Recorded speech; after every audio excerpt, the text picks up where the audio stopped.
What if Judaism never viewed death as normal? And what if the rebirth of Israel and the return of the Jewish people to the land and humanity's growing obsession with immortality are actually connected? Because tonight I want to explore one of the strangest and most profound ideas in Judaism. Not mythology, not fantasy, but ancient Jewish sources discussing the soul, death, immortality, and the future transformation of humanity itself. Now, most people assume that Judaism focuses almost entirely on this world, because one of the foundations of the Jewish belief is the immortality of the soul. The body dies, and the soul continues. And what is fascinating is that the Torah hints to this idea from the very beginning.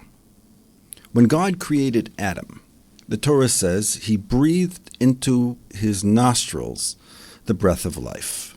Now, think about that carefully. Human life is not described as random biology. The Torah describes man as carrying something breathed into him from the divine itself. Now, this is where Judaism completely separates itself from modern materialistic worldview, because modern civilization increasingly views consciousness as chemistry, thought as electricity, the human being as biology. But Judaism insists that a human being is something far deeper. The body is temporary. The soul itself is real.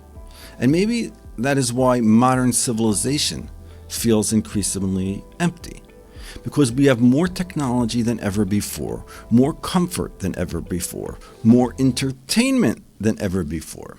And yet, depression, fear, anxiety, and loneliness continue to explode across the globe. Why? Because according to the Jewish faith, the soul itself hungers for meaning. The soul longs for eternity, and nothing material can fully satiate that hunger. Now, wait a second, because this is where the discussion becomes very intense. According to Jewish sources, death is not the destruction of the person, it's the separation. The body returns to the earth while the soul continues. And some of these descriptions are honestly unsettling. The Talmud and Midrash describe the soul remaining aware after death. Some sources describe the soul hovering near the body after death, still connected to it, still aware of it. Some even describe the soul mourning the separation from the body itself. Now, whether someone accepts these ideas literally or not, think about how radically different this is from the modern worldview.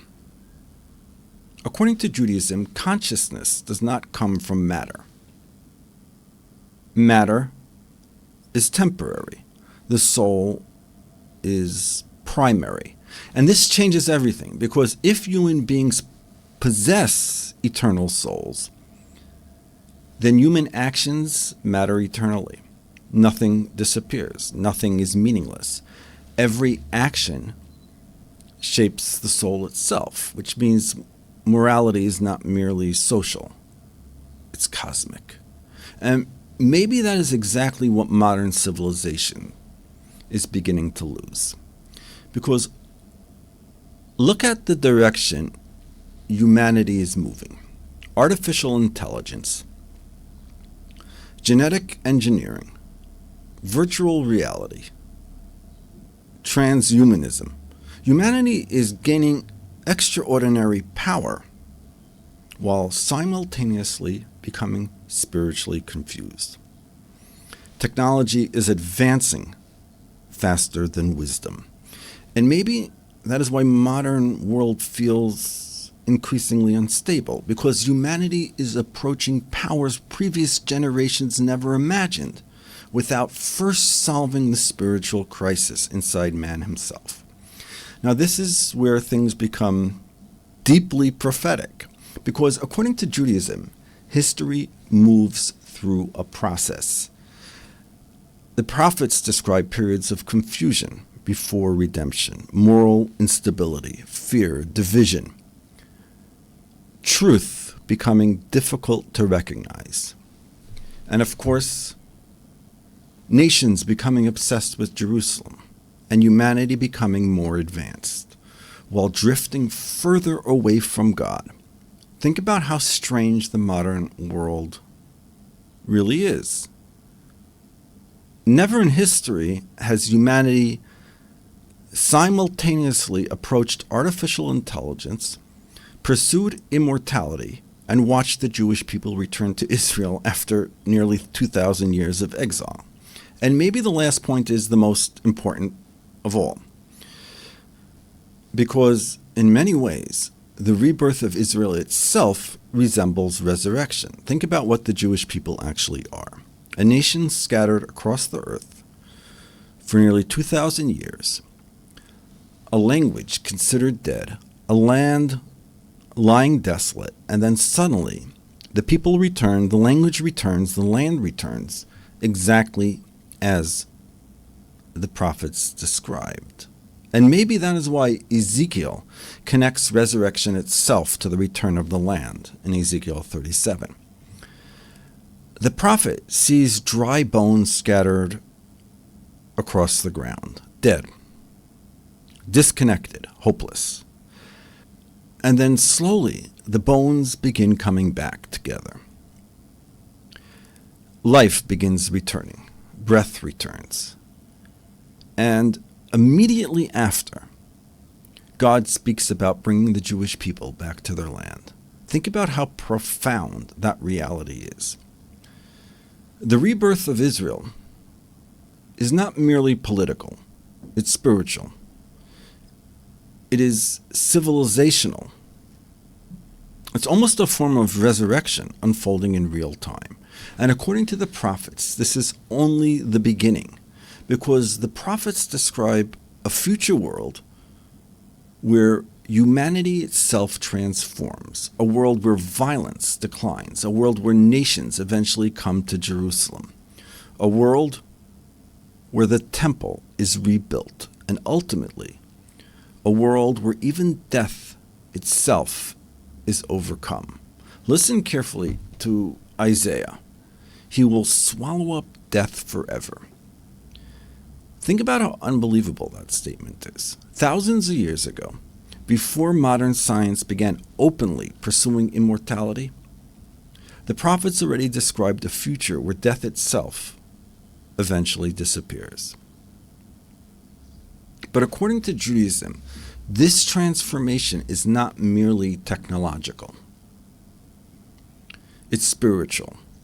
And that may be the greatest warning hidden inside all of this, because immortality without morality becomes terrifying. Imagine eternal life without truth, without wisdom, without God. That's not redemption. That's destruction. And maybe, just maybe, that is why the Torah begins not with immortality, but with a test, choice, morality, responsibility. Because the real question was never merely whether man could live forever. The real question was whether man could live forever without destroying himself. And maybe that is exactly the question humanity is approaching right now. Because when you step back and look honestly at the world, the obsession with immortality, the explosion of artificial intelligence, and the return of the Jewish people to Israel, Jerusalem becoming the center of world attention, and humanity approaching powers previous generations could never imagine. it becomes difficult to believe these are all random, disconnected events. Maybe they're all part of the same process. The process the prophets described thousands of years ago, the process leading toward the Messianic era. And maybe, for the first time in history, we are beginning to watch that process unfold in real time.